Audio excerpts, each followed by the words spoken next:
Hello guys, our recipe for today is bukari guys. So, rito ako, naghiwa ako ng carrots, ganito ang pagkahiwa, tapos nilagyan ko ng raisin, isang ganito, saka dalawang klaseng raisins, pula at saka steel. So yan, nagdagan natin ng konti, kasi konti yung black. So yan. So guys, lumubo na yung yung ating raisin. So okay na yan siya guys, luto na siya guys. So ahonin na natin. Kasi hindi maganda kapag overcook siya. Yung ating carrots, hindi pwedeng overcook kasi madali siyang maputol. So next guys, hulog naman natin ang ating lemon dry, dalawa, and cinnamon stick, laurel, at saka cook.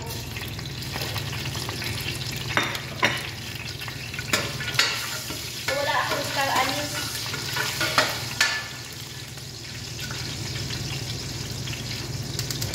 Wala tayong star anise guys. So yan lang. So prituhin lang natin ito ng ganito para lumabas yung aroma niya. Kaya medyo paanoin natin. Prituhin natin ng konti. Then hulog na natin ang bawang.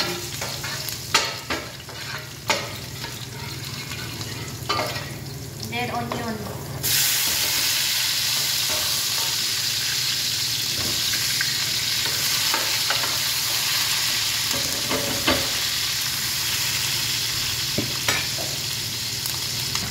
So okay na yan guys. Lagyan na natin yung kamatis.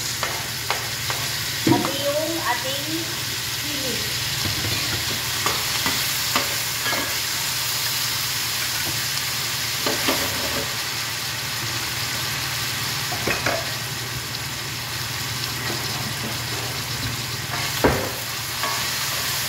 Guys, samputsahin lang natin.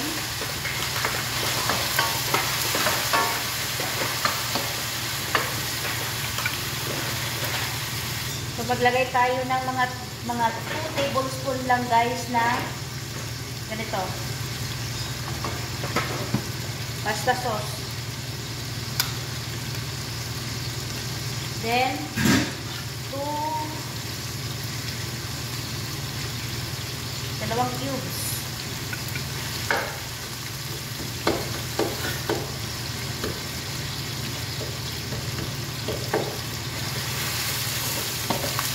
Ganyan lang guys. Haluin natin.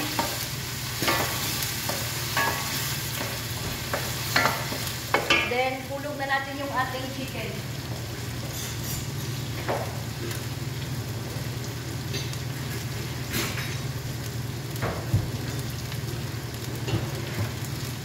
Yung chicken natin guys, nakamarinate din yan guys. Minarinate din natin yan guys. So lagay na natin yung ating dalawang chicken.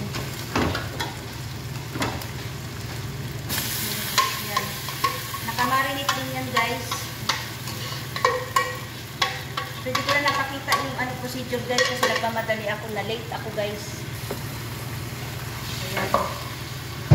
Ganyan lang natin yan guys. Maya-maya anuan natin siya ng tubig na mainit para siya maluto. Balik-balik ka rin lang po muna natin para mag-ano yung lasa. Takpan natin mga 5 minutes, simmer natin ng 5 minutes. So after 5 minutes, okay na. Balik tayo naman natin ulit. Ang ganda ng aroma niya guys. Ang bango ng aroma niya.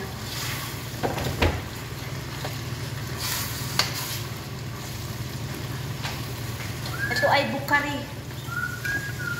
Recipe natin ngayon is bukari. So, another 5 minutes again.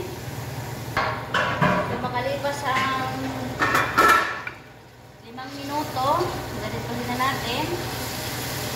So, lalagyan na natin siya ng tubig na mainit.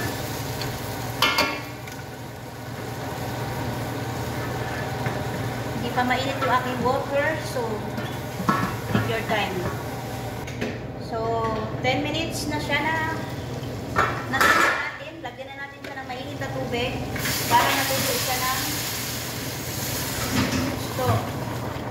Then, kasi yung sabaw nito, pag naluto yung chicken, ang sabaw nito guys ay isasabaw natin sa rice. Yan po yung isasabaw natin sa rice. So, another 15 minutes, isi-simmer natin siya guys. So guys, tikman naman natin yung lasa, kung okay na ba ang lasa. Kung hindi na ba tayo magdadagdag ng salt. So, okay. Magdadagdag na ako ng konting salt.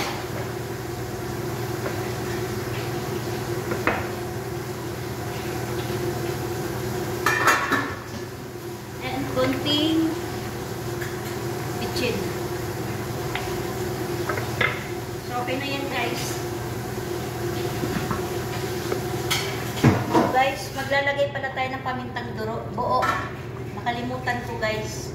So, mga ganyan lang guys. So, lagay natin pamintang buo. So, simmer natin yan ng 20 minutes. So, ayan guys. Kailangan kasi natin ito balik-baliktarin guys. So, baliktarin naman natin ito ganito. Kasi, pagdating sa oven, i-oven natin, saglit na papula na lang yung loob. So, kailangan dito, may luto na siya. So, yan. 5 minutes pa. So, ngayon guys, mag-ready na tayo ng oil. Yung oil na to, ilalagay natin ito sa, i-brush natin ito sa chicken. So, meron ako itong used oil. Ito ng used oil ang gagamitin ko kasi mas malasa yung used oil kasi pinagprituhan ito ng chicken din. So, lagyan natin ng dalawang ganito. And then, lagyan natin siya ng paprika. Paprika. Okay na yan. So, i-ano na lang natin. Ayan. Okay na yan guys, yung ganito. So, igaganito natin para magkulay yung ating mantika. So, ibabrush natin to sa chicken para magkakulay ang ating chicken. Pag inoven natin, maganda yung kulay niya. Maganda yung... So, ayan. Ganyan lang siya guys. So, guys, pwede na to guys. Okay na to guys. Pwede na nating tanggalin yung chicken. Kasi rice naman ang iluluto natin. Yung sabaw niya, yun ang paglulutuan natin ng ating rice. So ito, ilalagay na natin dito sa ating another tray. So dito na natin siya ilalagay at i-oven natin siya. So overall ito guys, 20 minutes kong pinakuluan ito guys. So, babrush na lang natin yung ginawa nating oil na with paprika. So, ito namang tubig na to guys, yung pinaglagaan, salain natin guys para maganda yung ano ng ating rice. Salain natin. So, naka-ready na yung aking ditong salaan.